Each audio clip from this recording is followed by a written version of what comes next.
I follow behind Sayori as she hums and skips around the hallway. Honestly, it feels like I'm taking a kid to the mall or something. Sayori finds pleasure in the simplest things sometimes. Hey, Sayori, what exactly are we doing for the festival anyway? I'm not sure how you would make an event out of literature. Me and Monica have it all planned out. I'm gonna sneeze. Is that so? Yep. We're gonna do a poetry performance. A performance? Of what kind? Well, everyone is gonna take turns on stage and recite their favorite poems. Ah, that sounds kind of dull. Multi, you're not thinking about it the right way at all. It's not just about reading poems, it's about performing them. Like, you say the lines of the poem like, between my feet, the last remaining flower beckons to me. I twist the stem, freeing it from its clinging roots, and caressing the final joyous moment between my fingers. But to what ends have I summoned this joy? For now I look in every direction. The once prosperous field before me is but a barren wasteland. Like that. Sayori, how do I put this? I'm sure it's just me, but it's impossible for me to take you seriously when you talk like that. You meanie. I'm working super hard on this, you know. I know. I just meant that it's a pretty unordinary contrast to your cute self. Don't say that, it's embarrassing. But I guess that means I'm doing a good job. Yeah, I guess so. I'm so excited. The festival's gonna be so much fun. Sayori spins herself around in the hallway again. Hey, Multi, this is the classroom over here is empty. Let's begin the mission. The mission, eh? It's been a long time since I've spent time with Sayori like this. But in the end, she hasn't changed one bit. She's nothing but a ball of sunshine, drawing happy vibes from the world around her. It's a pretty nostalgic feeling for me. As the years went by, I began to hole myself up in my room more and more. So going adventuring with Sayori brings about a special sort of feeling I forgot about in me. The two of us enter the classroom. Sayori heads straight to the closet and I follow. Let's see what we have in here. Crayons. Sayori pulls a box full of crayons off the shelf. They're the best brand, too. They're kind of dirty, though. Sayori starts pulling various crayons out of the box, reading the color names. Alright, that one's down. Don't get distracted. We still need to find... Wait, I'm looking for my favorite color. Fine. Then at least move aside so I can look for the poster paper. I dropped one by accident. Smack. Yeah. Bends over and smacks her forehead right into the shelf. She falls to the floor and the crayons spill over her lap. Ow. You okay? My forehead. Clutches her forehead. Jeez, Sayori. That's just like you, isn't it? Come on, let me see. Since Sayori is sitting on the floor, I grab her by the waist and pull her up out of the closet. You have to move your hands, Sayori. But it hurts. Just do it for a second. Sayori slowly releases her hands from her forehead. I gently brush her bangs to the side. Ow. Sorry. There's a huge red mark on the center of her forehead. A bump is starting to form as well. Man, that's gonna swell up. I should find you some ice. Multi, where would we even find ice around this time? I guess a cold drink would do. You don't have to. I'm fine with looking like a unicorn. Even wincing from the pain, Sayori makes a silly joke. What are you saying? I'll be right back, okay? Okay. Put Sayori on the shoulder and went out into the hallway. I locate the nearest vending machine. What should I get? Doesn't really matter since it will be used as an ice pack rather than to drink, but I know Sayori likes apple juice, so I purchased that one. In just a moment, I'm already returning to the classroom where I left Sayori. She has one palm on her forearm and is using the other hand to clumsily scoop crayons back into the box. At least they were already in the wrong spots before I spilled them. Sayori, here. I hand Sayori the bottle of apple juice. It's nice and cold. Sayori opens the cap and starts drinking from it. Sayori, what are you doing? It's for your forehead, idiot. Sorry, I forgot. What kind of fucking bottle is that? It's a pretty bottle. How hard did you hit your head? Sayori places the bottle against the bump on her forehead. It stings. Just bear with it, it'll feel better soon. Looks like you cleaned up most of the crayons, so that's good. Hey, Multi. This kind of reminds you of growing up, doesn't it? What do you mean? You know, how we used to play outside all the time, and I would always try to keep up with you. You were kind of oblivious in some ways, like I usually fell behind or had trouble climbing on things you did. But sometimes when I tried to do things I couldn't, I would get myself hurt, and I'd fall and scrape myself or get a bump. And I would start crying really hard, and you would rush over to it as quick as you could. You would really try to try hard to get me to stop crying. It was almost like you blamed yourself and were afraid of getting in trouble for it if someone found out.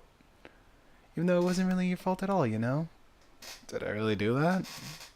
Yeah, you don't remember? Come to think of it, maybe I do remember a bit. I guess I was always so focused on my games that I didn't really pay enough attention to you. So in a way, it was my fault. Kind of like this time, too. If I wasn't rushing you out of the closet, you probably wouldn't have hit your head. Multi, I don't think you realize it, but you're always thinking about other people. Even after all these years. You're rushing to help me even though I'm just being clumsy. You're really a sweetheart. Don't call me that. And I don't really do this kind of thing all the time. I guess when it comes to you, it just feels natural. Before I even know it, I'm treating you like that.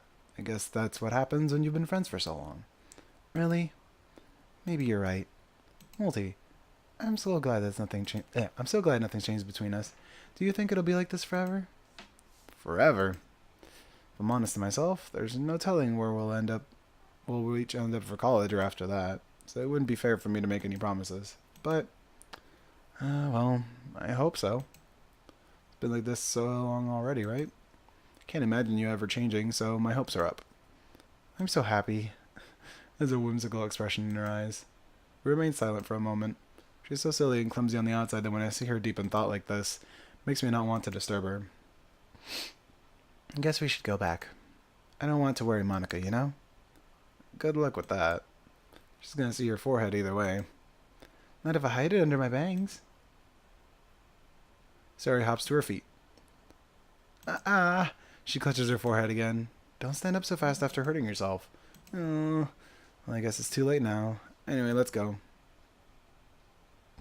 Follow Sari out of the classroom. Sari plays with her bangs to try to hide the bump, but without much success. In a moment, we make it back to the classroom. Ah, you're back. Good timing. I was just about ready to start with sharing our poems. Ah, Sierra, your forehead. She's fine. Don't worry about it. I was playing with the crayons and I smacked my forehead into the shelf. Well, anyway, were we able to find everything we needed? Uh-huh. I have it right. Sari frantically glances around herself. I forgot all the stuff. Calm down, Sayori. I have it all right here. I found the poster paper, too. Sounds like you ended up doing all the work, Multi.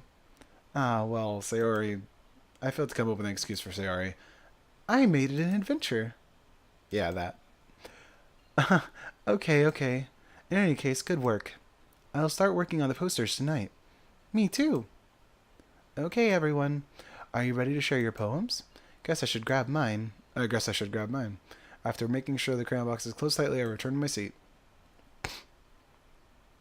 Who should I show my poem to first?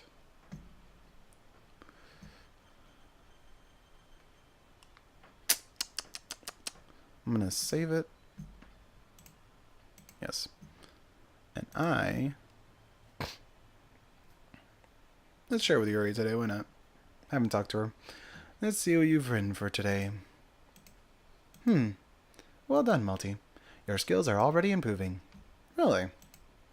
Thanks, Yuri. Coming from you, that means a lot. It's nothing. I'm just happy to help inspire fellow writers. I know you're new to this, so don't worry if it seems like you can't get your poem to feel perfect. You don't need to be afraid to be a little more daring. Metaphors can go a long way. Don't feel like you need to work your brain like turning a bunch of gears. Try letting your mind wander through your feelings, and write down the things you see and hear. That's one way to truly enable your reader to see into your mind. It's a very intimate exercise. I see. That's certainly an interesting technique. Thanks for sharing. I have, an example of that if you'd like to read it. Of course. Is this the poem you wrote for today? Yuri nods and timidly hands me her poem. The Raccoon. It happened in the dead of night while I was slicing bread for a guilty snack. My attention was caught by the scuttling of a raccoon outside my window. That was, I believe, the first time I noticed my strange tendencies as an unordinary human. I gave the raccoon a piece of bread, my subconscious well aware of the consequences, well aware that a raccoon that is fed will always come back for more. The enticing beauty of my cutting knife was the symptom. The bread, my hungry curiosity. The raccoon, an urge. The moon increments its phase and reflects that much more light off of my cutting knife, the very same light that glistens in the eyes of my raccoon friend. I slice the bread fresh and soft. The raccoon comes excited, or perhaps I'm merely projecting my emotions onto the newly satisfied animal. The raccoon is taken to following me. You could say that we've gotten quite used to each other. The raccoon becomes hungry more and more frequently, so my bread is always handy. Every time I brandish my cutting knife, the raccoon shows its excitement. A rush of blood. Classic Pavlovian conditioning. I slice the bread, and I feel myself again. And I feed myself again. Interesting.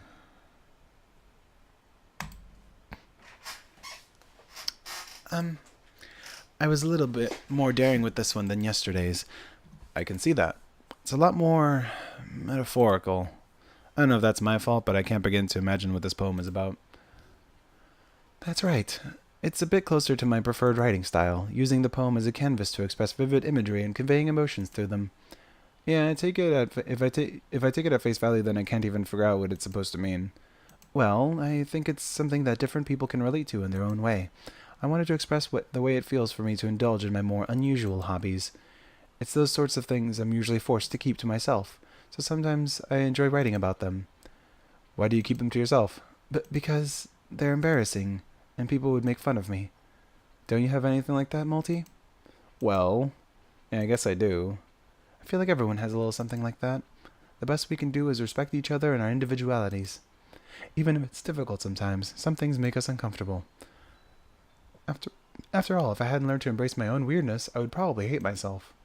I might be ranting a little now, but I'm glad that you're a good listener. Let's go with Natsuki. Basically in backwards order, I guess.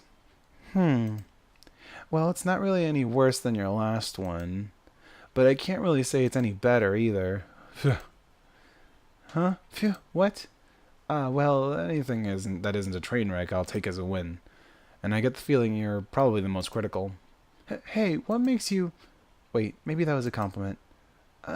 Glad to see someone recognizes my experience. Well then, keep practicing and maybe you'll be as good as me.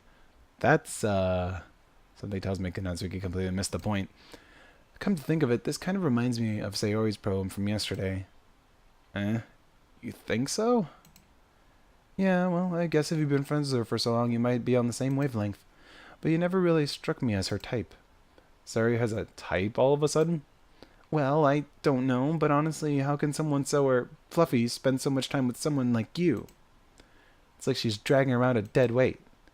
That was a little unnecessary. But think of it this way, if it weren't for me, she would probably just fly away like letting go of a balloon. You could say we take care of each other in our own way. Whatever it is, I don't get it. Oh yeah, I guess I'm supposed to show you my poem. Here. Amy likes spiders. You know what I heard about Amy? Amy likes spiders. Icky, wriggly, hairy, ugly spiders. That's why I'm not friends with her. Amy has a cute singing voice. I heard her singing my favorite love song. Every time she sang the chorus, my heart would pound, to the rhythm of the words. But she likes spiders. That's why I'm not friends with her. One time I hurt my leg really bad. Amy helped me up and took me to the nurse. I tried not to let her touch me. She likes spiders, so her hands are probably gross. That's why I'm not friends with her. Amy has a lot of friends. I always see her talking to people. She probably talks about spiders. What if her friends start to like spiders too?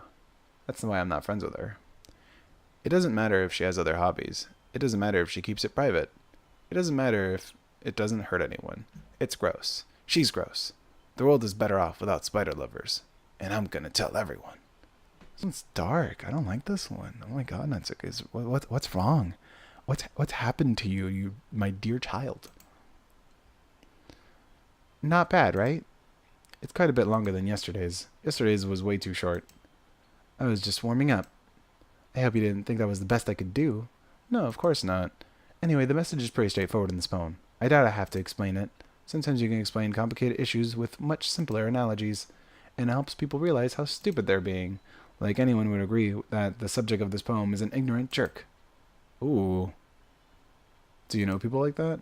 Of course, it's about how everyone thinks It doesn't matter. It can be about anything.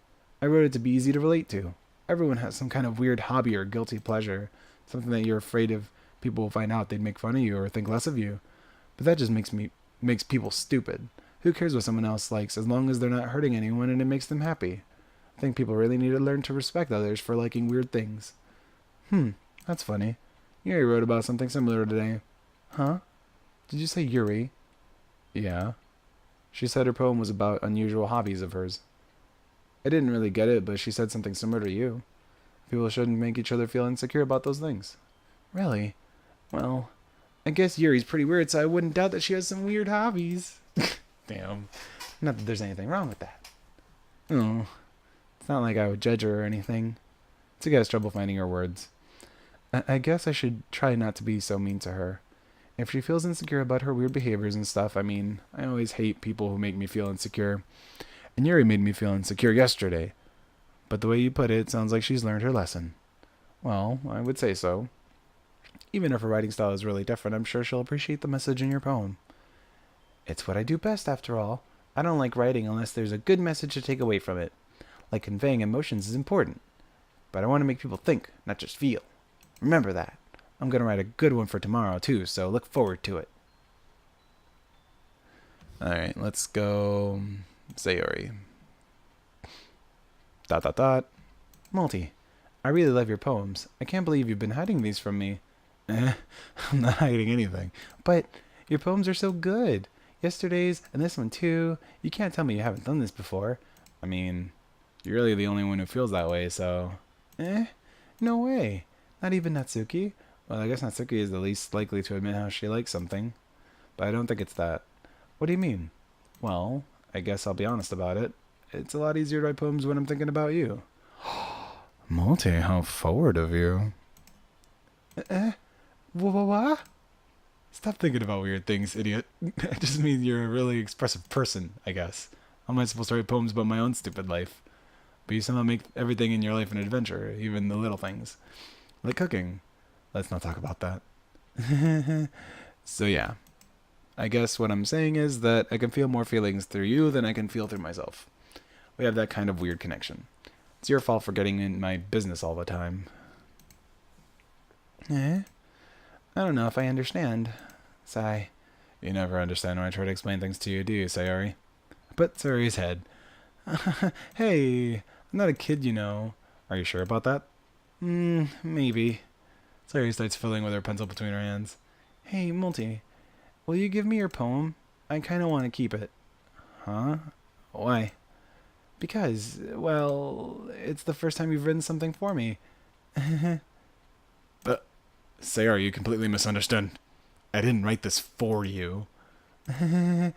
Are you even listening to me anymore? Well, whatever. I'll give it to you when we go home. Really? Snap. I broke my pencil. Bends down to pick up the pieces that she dropped, but being inattentive to her surroundings, she bumps right into me. Sorry. It's fine, it's fine. I'll get it for you. I bend down and pick up the frozen pencil. Sayori clutches the desk behind her to support herself, knees shaking. I'm a little clumsy today. Let's sit down, Sayori. Yeah. I still haven't read your poem. Oh. Sorry, I forgot about that. It's not as good as yourself. Geez, don't worry. I'm sure I'll like it. That is kind of a cute thing to say. Bottles. I pop off my scalp like the lid of a cookie jar. It's the secret place where I keep all my dreams. Little balls of sunshine all rubbing together like a bundle of kittens. I reach inside my thumb and forefinger and pluck one out. It's warm and tingly, but there's no time to waste. I put it in a bottle to keep it safe, and I put the bottle on the shelf with all the other bottles. Happy thoughts, happy thoughts, happy thoughts, and bottles all in a row. My collection makes me lots of friends, each bottle a starlight to make amends. Sometimes my friend feels a certain way. Down comes a bottle to save the day. Night after night, more dreams. Friend after friend, more bottles. Deeper and deeper my fingers go, like exploring a dark cave, discovering the secrets hiding in the nooks and crannies. Digging and digging, scraping and scraping. I blow dust off of my bottle caps. It doesn't feel like time elapsed. My empty shelf could use some more. My friends look through my locked front door. Finally, all done, I open up and in come my friends. In they come in such a hurry. Do they want my bottles that much? I frantically pull them from the shelf, one after another, holding them out to each and every friend. each and every bottle. But every time I let go, it shatters against the tile between my feet. Happy thoughts, happy thoughts, happy thoughts. And shards all over the floor. Were they supposed to be from my friends? My friends who aren't smiling? They're all shouting, pleading, something. But all I hear is echo, echo, echo, echo, echo inside my head.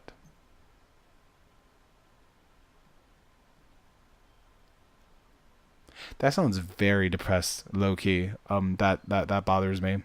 That is, I don't know, man. Maybe I'm reading too much into it. Holy crap. Sarah, did you really write this? Of course I did. Didn't I tell you yesterday I was going to write the best poem ever? Yeah, but, I mean, I didn't expect something like this coming from you. Monica taught me a whole lot. I've been really in touch with my feelings recently. I see that. It's almost kind of creepy. Creepy? Well, not exactly. Maybe because I'm so used to you being cheerful. Well, never mind. I'm thinking too hard about it. The point is it came out good, so you should be proud of it. Oh, thanks. I feel like I was meant to express myself this way. It even helps me understand my own feelings a little bit better. Writing is like magic.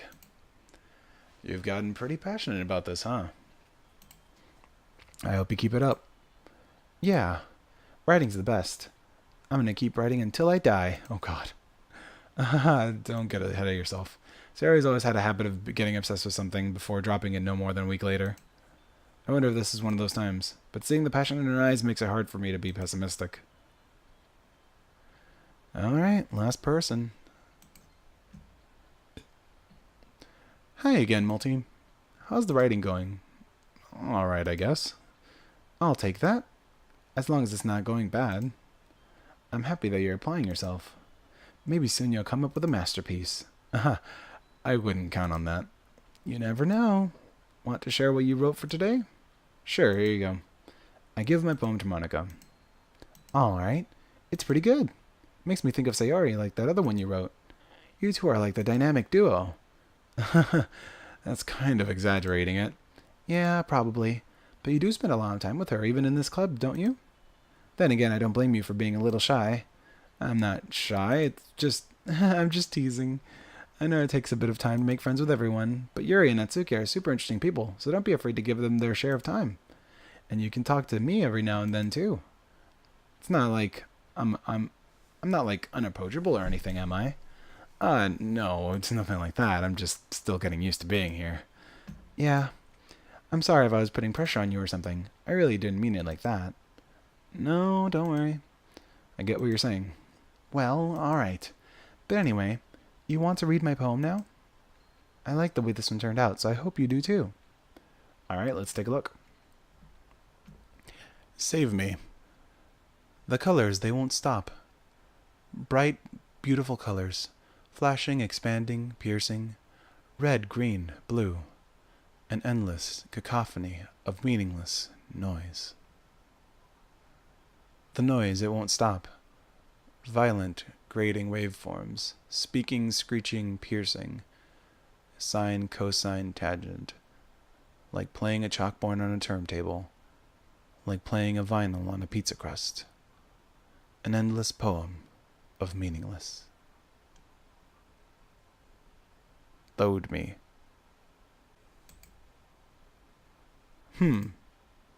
It's even more abstract than your last one, huh? I guess it's just the way I write. I'm sorry if you don't like it. No, I never said that. It's just a kind of thing I've never really seen before, I guess. I kind of like playing with my space on the paper. Choosing where and how to space your words can totally change the mood of the poem. It's almost like magic. The way I wrote the lines really short make it feel like they're trying to speak over the noise. I see. It's still hard for me to tell what it's about, though. Sometimes asking what a poem is about isn't the right question. A poem can be as abstract as a physical expression of a feeling, or a conversation with the reader. So putting it that way, not every poem is about something. Anyway, here's Monica's writing tip of the day. Sometimes you'll find yourself facing a difficult decision. When that happens, don't forget to save your game. I'm uncomfortable. You never know when you might change your mind. Or when something unexpected may happen. Wait, is this tape even about writing? What am I even talking about? That's my advice for today. Thanks for listening.